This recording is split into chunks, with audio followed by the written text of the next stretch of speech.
আমাদের কিন্তু মিডনাইট খাওয়ার অভ্যেস আছে, কেন কি আমরা অনেক লেট নাইট ঘুমাই। আর এটা কি বলতো, এটা হচ্ছে কাশ্মীর থেকে যে এনেছিলাম কাশ্মীরি কাওয়া মানে টি, ওইটা এখন আমরা ভাবলাম রাত বাজে 2টো ওটা আমরা খাবো। আর এখানে কিন্তু আছে কেসার মিল্ক মশালা, ওটা কাওয়ার উপর দেব। আর হানি তো আছেই।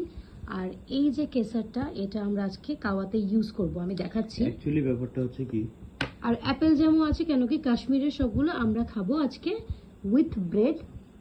ব্রেডের সাথে কি জ্যাম বলো। অ্যাকচুয়ালি কাওয়া এটা এরকম একটা জিনিস, মানে যখন মানে আমরা কাশ্মীর ছিলাম, যতই শরীর খারাপ থাকুক যাই থাকুক, এটা কিন্তু প্রচন্ড একটা মানে রেমেডিজের কাজ করে। মানে ইটস সামথিং লাইক, মানে কি বলবো, মানে it's not a T, it's a herbal product, যেটা মানে প্রচন্ড দারুণ খেতে। আর তো রাতের বেলায় আর কিছু করতে যাইনি, ব্রেডগুলোকে এভাবেই জাস্ট কড়াই দিয়ে একটু সেঁকে নিয়েছি। আর জল ফুটে গেছে, দিয়ে দেবো এখন কাওয়া।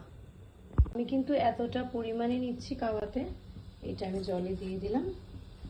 আর অল্প একটু নিয়ে নিই, এটাও দিয়ে দিলাম। এবার গ্যাসটা ঢাকা দিয়ে দেবো।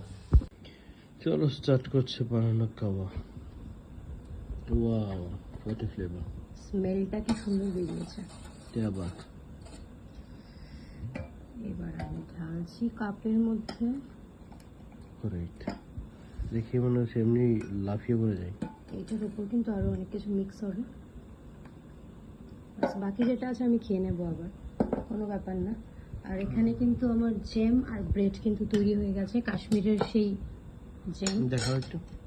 ওটা আমি আগেই দেখিয়ে দিয়েছি। ওকে, এইবার কাওয়াতে যাবে কাশ্মীরি হানি, দিয়ে দিলাম। সেম ওটাও দিয়ে দেবো, একটু নাড়িয়ে নিই। গ্রেট।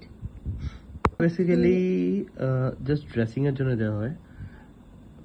আর নাটস, এটা অনেকগুলো অনেকগুলো নাটস নাটসের কম্বিনেশন হয়ে গেল। এবার দিয়ে দিচ্ছি কেশর উপর দিয়ে ছড়িয়ে ড্রেসিং এর জন্য, আর স্মেলটাও কিন্তু দারুণ আসে।